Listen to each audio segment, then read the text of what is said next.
Coffee houses have always been the meeting place of minds where ideas are often scribbled on a paper napkin. People fall in love over coffee, new friendships happen over coffee, and of course, the proverbial catching up over coffee.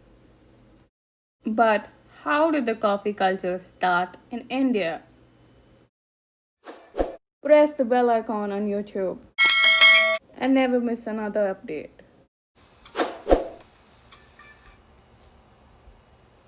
Coffee can trace its heritage back centuries to the ancient coffee forests on the Ethiopian plateau. The legend goes that goat herder Kaldi discovered coffee after he noticed that after eating the berries from a certain tree, his goats became so energetic that they did not want to sleep at night.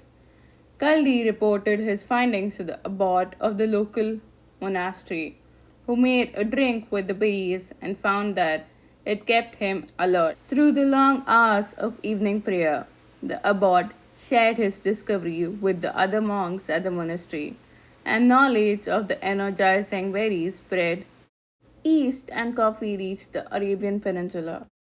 By the 6th century, coffee was being grown in the Yemeni district of Arabia, and the word spread towards Persia, Egypt, Syria, and Turkey.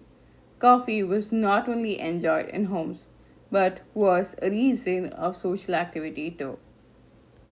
Europeans who traveled to the Near East for trade brought back the unusual dark black beverage. Some people received to this with suspicion of fear, calling it the bitter invention of Satan.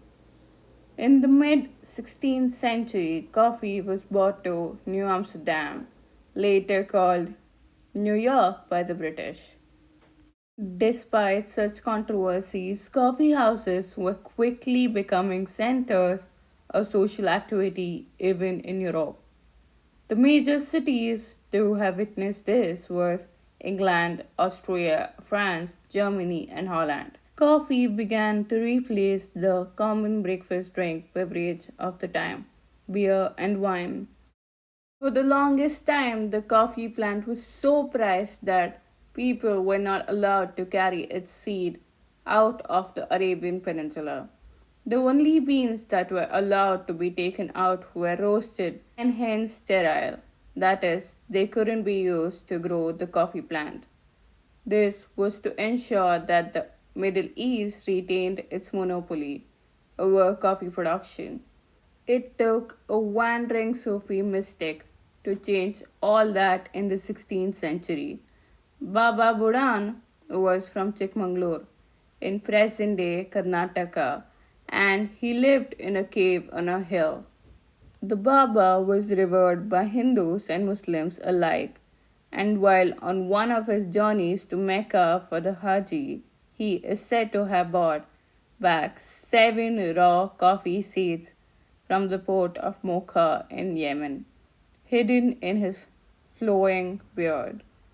Back home, he planted the seeds on the slopes of the Chandragiri hills near the caves he lived.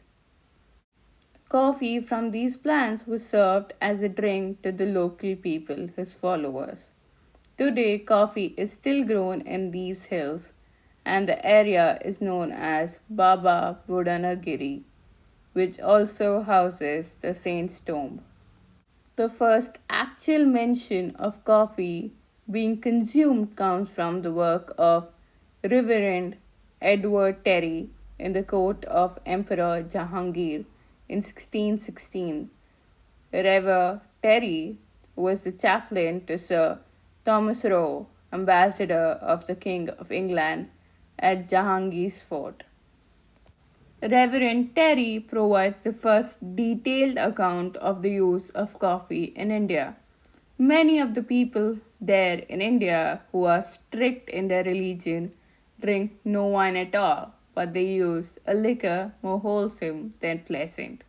They call coffee, made by a black seed, boiled in water, which turns it almost into the same color but dark. Very little alter the taste of water. Notwithstanding, it is very good to help digestion, to quicken the spirits, and to cleanse the blood. By the 17th century, coffee had become a popular drink among upper class Indians. In fact, it was a very important part of everyday life in the Mughal cities. Coffee was served in public spaces called Kafakhanas, coffee houses, and there were many in Shahjahanabad around Delhi's Red Fort, especially in the famed Chani Chowk area. Poets would assemble to listen to each other's verses. Scholars and laymen would debate on public issue. An ecosystem of mehfils or meetups of music, dance, poetry, and repartee emerged in different venues in the city. Like a cafe is today, in 17th century Delhi too, the Kafakhanas emerged as a hotbed of discussion and chats, all fueled by coffee. Unfortunately, with the decline in Mughal power and the rise of the British, who were primarily tea drinkers, the coffee culture of Mughal India collapsed. But it did manage to make its way back over the next 200 years. It is also said that Indians were not allowed in their own kafakhanas.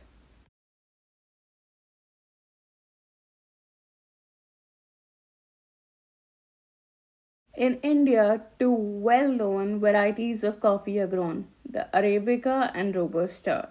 The first variety was introduced in the Karnataka hills around 1670. People loved this coffee and hence it was distributed all around the world. But by the early 1940s, Indian Arabic coffee, or Mysore coffee as it was well known then, had established itself in the European market and had a branding all of its own. However, after World War II and the loss of the European market during the phase caused the unique branding of Mysore coffee to disappear from buyers' consciousness.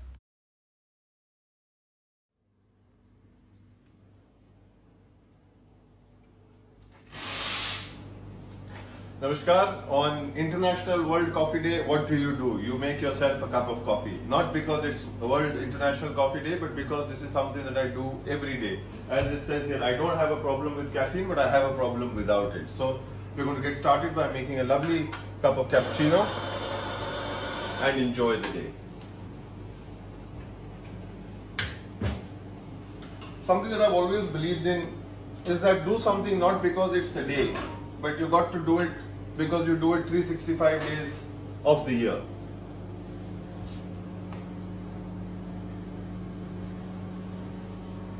And I think what better way to celebrate coffee than making it, enjoying it, drinking it, sometimes with friends, sometimes by yourself.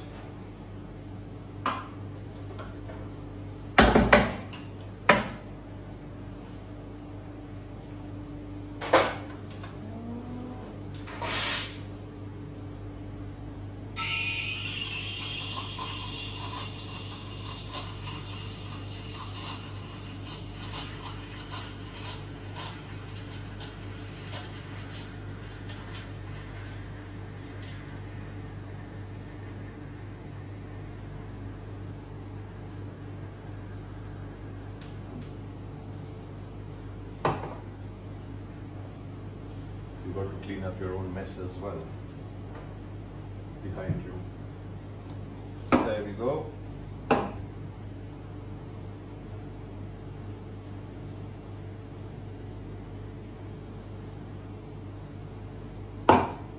International Coffee Day. If you haven't pressed the bell icon, press it now, and we would love to know your feedback in the comment section below. Till then, love, love.